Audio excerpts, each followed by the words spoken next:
Hi, I'm John. I'm the performance coach at PAL. Members of PAL are able to book coaching sessions with me on an unlimited basis, and it's all part of the package.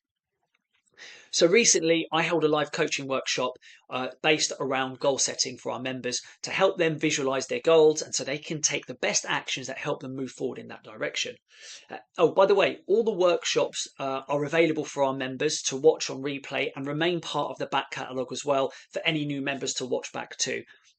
So, something I covered within that workshop that I'd like to share with you today are the factors to consider when setting our goals, because we want to be able to set really, really great goals.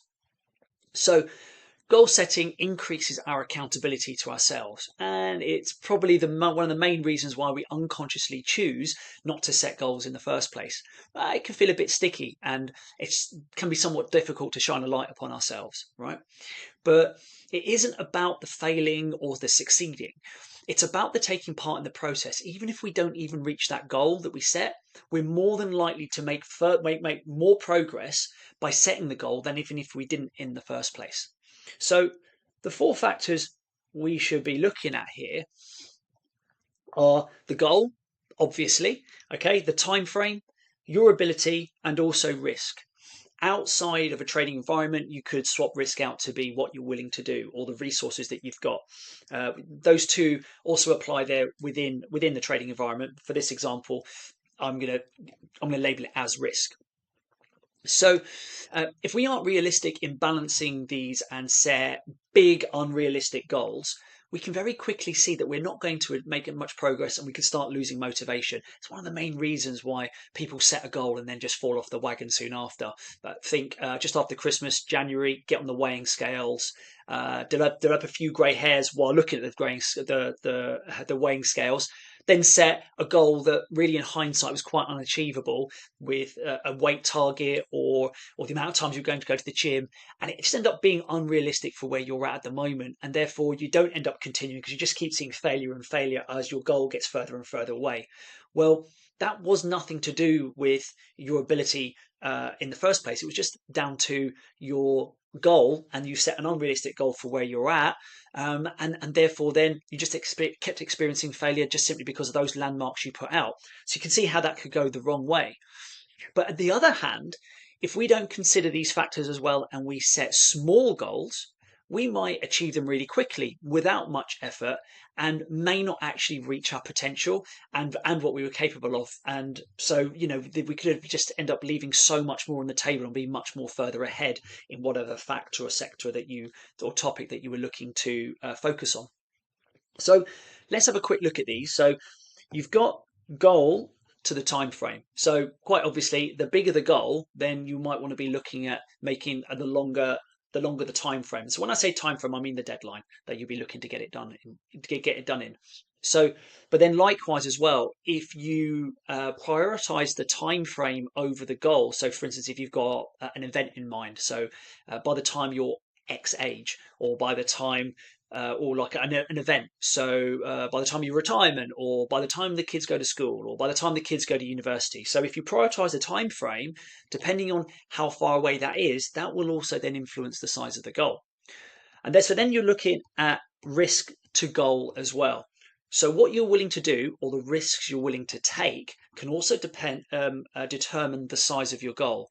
And so I mentioned resources earlier too. So you may be willing to do something, but you may not have the resources to do it. So that's going to have to clip the size of your goal as well. So then you've also got risk to time frame. All right. So with that, you've got your time frame will be affected by the risk that you take or the amount of resources you can put into it. So, for instance, we can look at resources as time. So the amount of hours per week you can put into your trading to achieve your goal. Well, if you're a bit time poor, and you're not able to put in as much effort or as much progress in per week, then you're going to have to consider the time frame that you're setting and making sure the deadline is then further away to allow you to then hit the goal that you want. Likewise, if you're able to put a lot of effort and a lot of hours in per week to achieve that set goal, then you might want to look at bringing in the time frame because you may well be able to get to that goal then sooner. Then you've got then risk to ability as well, going right across here. All right. what you're willing to do is also determined by your ability to even do it in the first place. All right. So, for instance, if you want to use a certain strategy that you've seen that works for others, but you can't get your head around the mechanics and how it works, then in that case, you're behind your ability, then you've really got to look at what you're willing to do and look to clip that in. You're going to have to look at doing doing a different strategy for your trading, or you're going to look at improving your ability. So going out of your way, spending time and learning the mechanics of that strategy to be able to then be able to do what you want to do and take the risks you also want to take.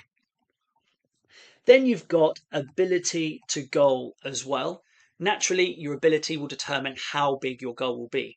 Also, you're likely to experience smaller progress at the start on your way to the goal because your ability won't be as good than later on in the time, closer to the deadline, where your ability would have increased. So if your deadline, your target date is like 2-3 years time, your ability is naturally going to have increased over that time. So in the last 6 months towards your goal, you're going to probably be making a lot more progress than in the first 6 months that you were the first 6 months that you set the goal. And so then that loops in nicely with ability to time frame with regards to the time frame there. Over time your skill will increase, so you can increase the progress over time, which I looped in there with ability to the goal as well. So when you're looking to set great goals, you've really got to factor in all of these four in order to make sure that you're pushing yourself, but also you've got the right balance as well with regards to being able to achieve it. So, and also this takes time.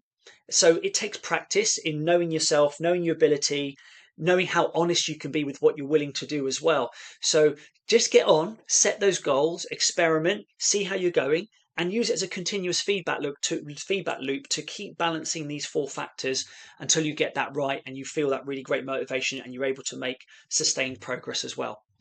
So when you next start looking ahead to the future and looking to set your goals, consider these four factors to help you build great goals. In the meantime, if you'd like to become a PAL member, please visit www.team-pow.com. That's www.team-pow.com. All the best.